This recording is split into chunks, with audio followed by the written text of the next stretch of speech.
महिला अपने घर में अकेली रहा करती थी। वो कुछ रूम किराए पे देती थी। एक दिन एक लड़का उसके पास आता है और उसे एक रूम दे देती है। वो लड़का एक नंबर का अय्याश था। वो जिससे भी बातें करता था उसे अपना बना लेता था। वो लड़का अपनी बातों में मकान मालकिन को फंसा लेता है और देखते ही देखते दोनों में प्यार हो जाता है और एक घिनौना खेल खेला जाता है जिसमें बाद में एक कत्ल भी हो जाता है। जब सच्चाई लोगों के सामने आती है तो लोगों को यकीन नहीं हो रहा था, आखिरकार ऐसा कैसे हो गया। नमस्कार दोस्तों, मैं हूं राजन यादव। आप सभी का स्वागत करता हूं अपने YouTube चैनल पर एक नई कहानी के साथ। आशा करता हूं आप सभी लोग स्वस्थ होंगे और अपने परिवार वालों के साथ मस्त होंगे। पश्चिम बंगाल का एक शहर है जिसका नाम है मालदा। मालदा का रहने वाला एक लड़का जिसका नाम राजू होता है, वो काम के सिलसिले में मालदा से जयपुर आता है। वो उस महिला से रूम के लिए बातचीत करता है। उस महिला की वहीं पे एक लड़की भी रहा करती थी। उस महिला का नाम था कमला देवी। राजू उस महिला से बोलता है, आंटी मुझे एक कमरा चाहिए। अब जो कमला देवी थी उसे एक कमरा दे देती हैं। राजू बोलने में बहुत तेज था। राजू जिससे बात करता था उसे अपना बना लेता था। अब धीरे धीरे मकान मालकिन कमला देवी और राजू की दोस्ती शुरू हो जाती है। कुछ दिनों बाद दोनों एक दूसरे के रूम में आने जाने लगते हैं। अब दोनों के बीच में इतनी नज़दीकियां हो गई थी कि दोनों शारीरिक संबंध बनाने लगते हैं। 42 साल की कमला देवी और 22 साल का राजू, दोनों के बीच में इतने गहरे संबंध हो जाते हैं, ऐसा रिश्ता बन जाता है कि कमला देवी राजू से किराया नहीं लेती थी। अब दोनों को जब भी समय मिलता था दोनों शारीरिक संबंध बनाते थे। एक दिन वो महिला कमला देवी राजू से बोलती है, तुम मुझे छोड़कर कभी नहीं जाना, यहीं पे रहना हमेशा किराएदार बनकर, किसी को कोई शक नहीं होगा। राजू कहता है, तुम परेशान न हो, मैं कहीं नहीं जाऊंगा। अब ऐसे ही वक्त गुजरने लगता है। कुछ दिनों बाद कमला देवी के घर में एक लड़की जिसका नाम था प्रियंका, उसकी उम्र लगभग 24 साल थी, वो कमरा लेकर रहने लगती हैं। एक दिन वो लड़की छत पे टहल रही थी। राजू छत पे पहले से ही टहल रहा था। वो लड़की बेहद ही खूबसूरत थी। अब दोनों में धीरे धीरे बातचीत होना शुरू हो जाती है। बातचीत करते करते काफ़ी देर हो जाती है। दोनों में अच्छी दोस्ती हो जाती है। दोनों में इस कदर दोस्ती हो जाती है कि दोनों एक दूसरे से फ़ोन पे बात करने लगते हैं और कभी कभी एक दूसरे के रूम में भी आने जाने लगते हैं।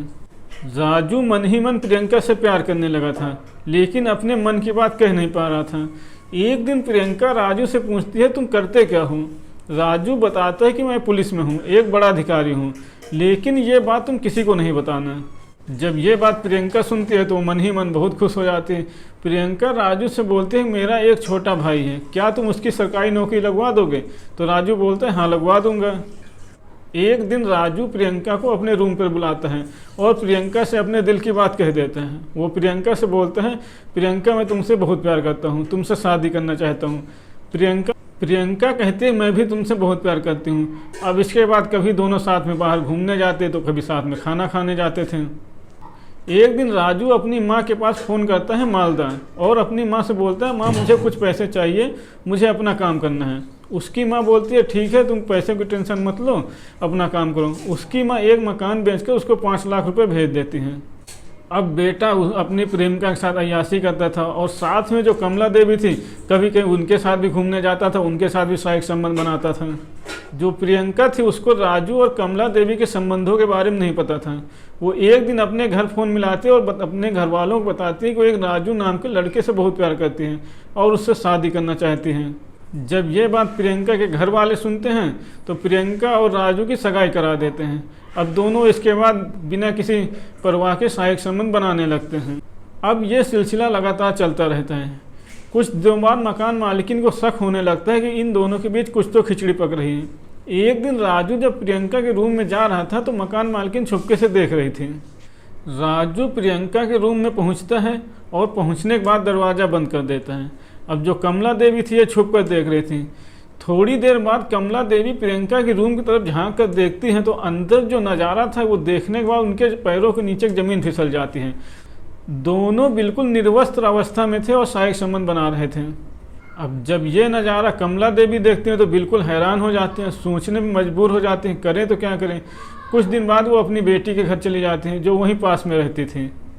अपनी बेटी से बातचीत करती हैं और अपने घर के लिए निकल जाते हैं। लेकिन 2 दिन बीत जाता है, वो अपने घर पे नहीं पहुंचती। तो उनकी बेटी परेशान होने लगती है, सभी रिश्तेदारों को सभी जगह फ़ोन मिलाती है, लेकिन कहीं कमला देवी का पता नहीं चलता। अब कमला देवी की बेटी बहुत हैरान थी, परेशान थी।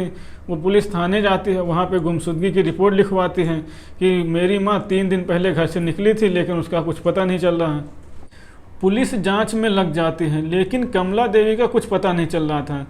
कुछ दिनों बाद कमला देवी के घर से बदबू आने लगती है।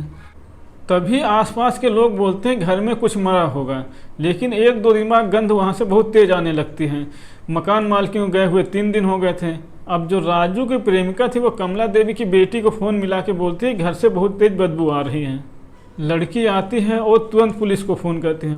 पुलिस पहुंचती है तो और देखती है कि कमला देवी का जो कमरा था उसके अंदर देखती है तो वहाँ पे कुछ नहीं दिख रहा था, लेकिन आखिरकार कमरे से गंध कहाँ से आ रही थी। जब पुलिस अलमारी खोल कर देखती है तो गंध और तेज़ से आने शुरू हो जाती है। पुलिस देखती है कि एक लाश अलमारी के अंदर पड़ी है।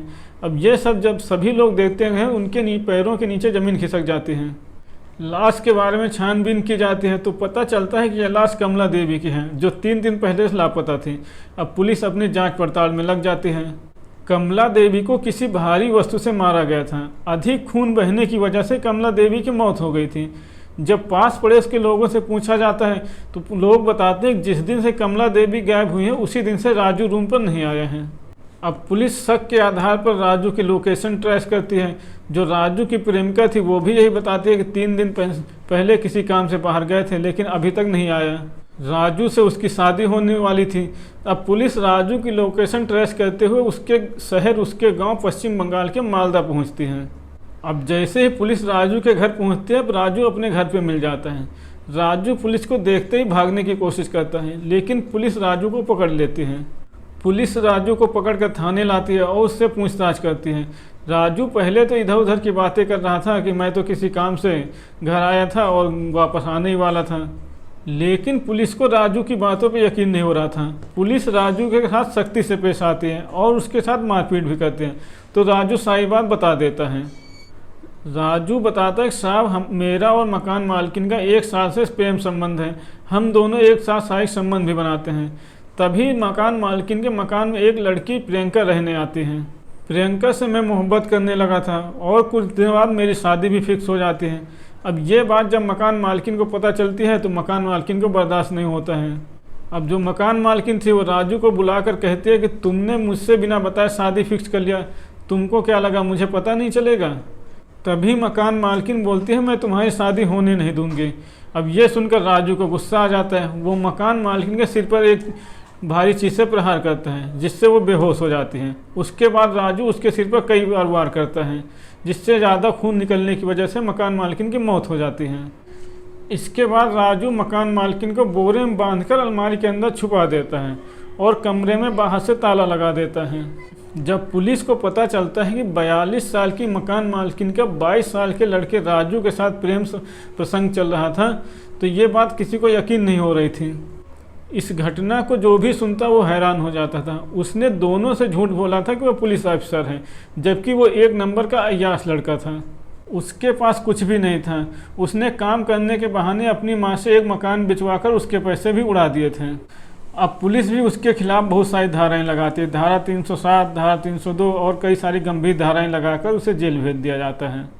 दोस्तों, इस घटनाक्रम, इस कहानी को सुनाने का उद्देश्य किसी को परेशान करना, किसी का दिल दुखाना नहीं है, बल्कि आप लोगों को सचेत करना है, जागरूक करना है, जिससे आप लोग अपने भविष्य में आने वाली किसी भी तरह की परेशानियों से बच सकें। तो दोस्तों, ये थी आज की कहानी। अगर कहानी आपको पसंद आई हो तो वीडियो को लाइक करें, चैनल को सब्सक्राइब करें।